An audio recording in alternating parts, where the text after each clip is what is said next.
Welcome to PK guide Tamil. நான் அழகப்பன். நம்ம இன்றைக்கி என்ன வீடியோ பார்க்க போகிறோம்னா, நம்மளோட ஃபேமிலி மெம்பர்ஷிப்பை யாருக்கா ஒருத்தருக்கு மேரேஜாக இருக்கலாம், இல்லை இறந்துருக்கலாம், இல்லை தத்து கொடுத்துருக்கலாம். அவங்களோட பேரை வந்து எப்படி ரிமூவ் பண்ணுறது, நம்மளே பண்ணுறது அப்படிங்கிறத பார்க்க போகிறோம். வாங்க வீடியோக்குள்ளே போகலாம்.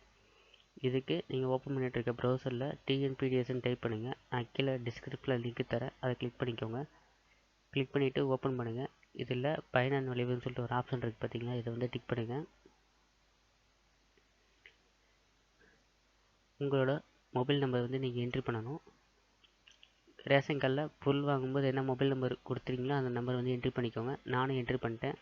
கீழே கேப்சா கோடு கேட்குது, அதை கிளிக் பண்ணிவிட்டு பதிவு செய்யுங்கிற ஆப்ஷன் டிக் பண்ணுங்கள்.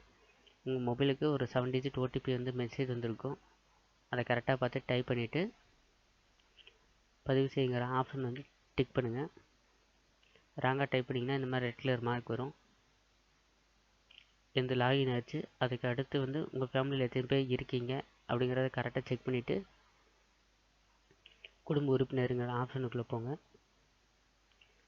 உங்கள் ஃபேமிலியில் வந்து எத்தனை பேர் இருக்கீங்களோ அவங்களோட ஆதார் லிங்காக இருக்கா இல்லையான்னு சொல்லி பார்த்துட்டு முகப்புங்கிற ஆப்ஷன் இருக்குது பார்த்தீங்களா, இதுக்குள்ளே போங்க.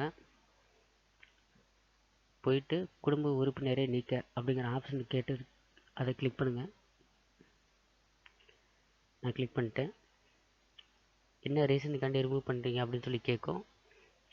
இறப்பு, திருமணம், தத்தெடுப்பு, இதர இந்த மாதிரி டாக்குமெண்ட்ஸ் எல்லாம் கேட்கும். நான் வந்து மேரேஜுங்கிற ஆப்ஷன் டிக் பண்ணிவிட்டு ஃபைல் வந்து ஒரு எம்பிக்குள்ளே சைஸ் வந்து அப்லோட் பண்ணிவிட்டு கீழே வந்து ரீசன் கேட்குது. ரீசன் வந்து நீங்கள் தமிழில் இங்கிலீஷில் எப்படி வேணாலும் டைப் பண்ணிக்கலாம். நான் ரெண்டிலுமே உங்களுக்கு ட்ரையலுக்காண்டி டைப் பண்ணி காட்டுறேன். டைப் பண்ணிவிட்டு நீங்கள் எத்தனை பேரை ரிமூவ் பண்ணுறீங்க அப்படின்னு சொல்லி கேட்குது. நான் வந்து கணவன் மனைவி 2 பேருமே ரிமூவ் பண்ணுறேன். டிக் பண்ணிவிட்டு பதிவு செய்யுங்கிற ஆப்ஷன் டிக் பண்ணுறேன். உங்களோட கோரிக்கை வந்து பதிவு செய்யப்பட்டதுன்னு சொல்லிட்டு ஒரு ரெஃபரன்ஸ் நம்பர் வருது. இதை வந்து நீங்கள் கண்டிப்பாக நோட் பண்ணி வச்சுக்கோங்க. இந்த நம்பரை வச்சு தான் நம்ம வந்து ஃபர்தர் டீட்டெயில் வந்து மூவ் பண்ண முடியும். நான் நெக்ஸ்ட் வீடியோவில் இதோட ஸ்டேட்டஸ் எப்படி பார்க்குறதுங்கிறத சொல்கிறேன். வீடியோ பிடிச்சிருந்தால் லைக் பண்ணுங்கள், ஷேர் பண்ணுங்கள், சேனலை மறக்காமல் சப்ஸ்கிரைப் பண்ணிக்கோங்க. தேங்க்யூ ஃபார் யூ வாட்சிங்.